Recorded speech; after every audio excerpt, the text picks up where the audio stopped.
Chers amis et centres du monde entier, tous les artistes intervenants du théâtre et de la danse partout dans le monde, Madagascar vous dit Manaon, c'est notre façon à nous de dire bonjour. En tout début de mon intervention, j'aimerais transmettre l'excuse de notre cher président qui est Mbatra Valson, qui ne peut pas intervenir aujourd'hui pour des raisons de santé et d'occupation également. Mais toute l'équipe de Madagascar, bien effectivement, vous salue. Si on revient un peu à l'histoire, c'est que Madagascar a intégré l'Institut international de théâtre en septembre 2018, ce qui fait de nous quand même des nouveaux arrivants, si on peut dire les choses comme ça. Mais on est aussi enthousiaste que tous les centres partout dans le monde, malgré toutes les difficultés, toutes les crises qui ont été engendrées par cette pandémie de Covid-19.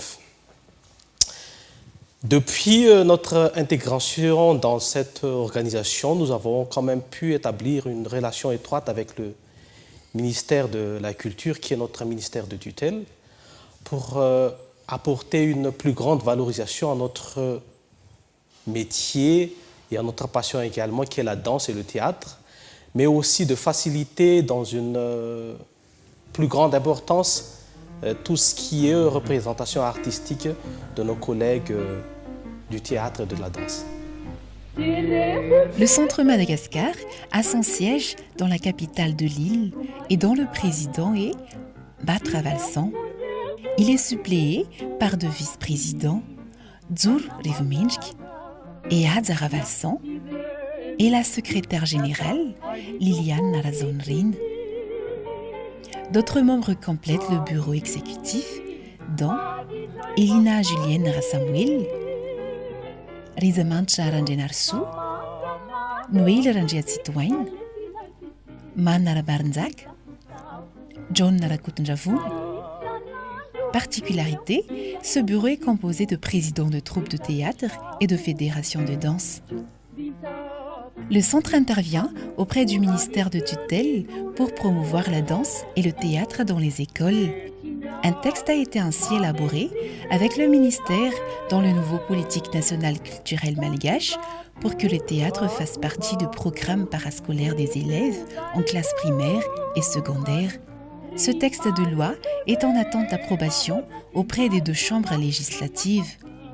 Durant les moments les plus difficiles de la pandémie, nous avons pu négocier auprès du ministère une aide, aussi symbolique soit-elle, pour aider les acteurs de théâtre et de la danse qui ont souffert du confinement.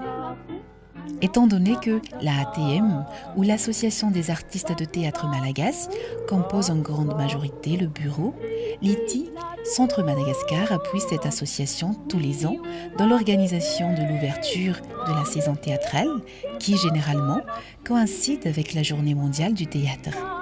Comme cette discipline est gérée localement par plusieurs structures à Madagascar, le centre apporte son aide auprès du ministère en tant que porte-parole pour mieux les aider dans les festivals et compétitions qu'ils organisent.